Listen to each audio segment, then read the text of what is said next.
यवतमाळ जिल्ह्यातल्या Ner police station येथे नवदुर्गा उत्सवाच्या निमित्ताने शांतता समितीच्या बैठकीचे आयोजन करण्यात आलं होतं। या शांतता समितीच्या बैठकीमध्ये ज्याप्रमाणे आपण गणपती उत्सव शांततेत व साथरोग नियमाचे पालन करून पार पाडले, त्याचप्रमाणे दुर्गा उत्सव सुद्धा आपल्याला साजरा करावा लागणार आहे।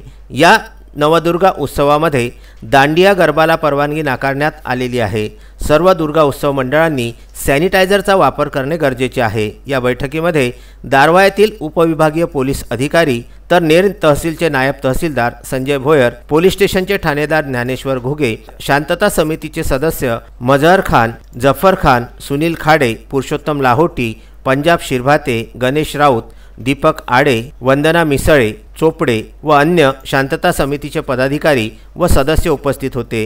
ही बैठक सामाजिक अंतराचे भान ठेवून दरवर्षीप्रमाणे याही वर्षी जसा गणपती उत्सव पार पडला त्याप्रमाणे आता नवदुर्गा उत्सव सुरुवात होणार आहे। तर गणपतीला जसं कोविड-19 मुळे गणपतीला जसं प्रतिबंध होता, जे नियम आणि अटी घालून दिले होते त्याप्रमाणेच नवदुर्गा उत्सव सुद्धा साजरा होणार आहे।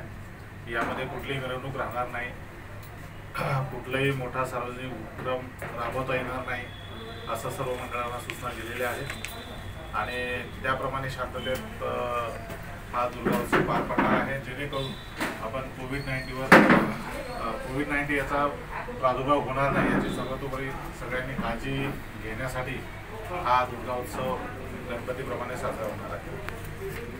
पार पाडण्यात आली। विदर्भ न्यूज करिता नेर येथून नवनाथ दरोई यांचा हा वृत्तांत।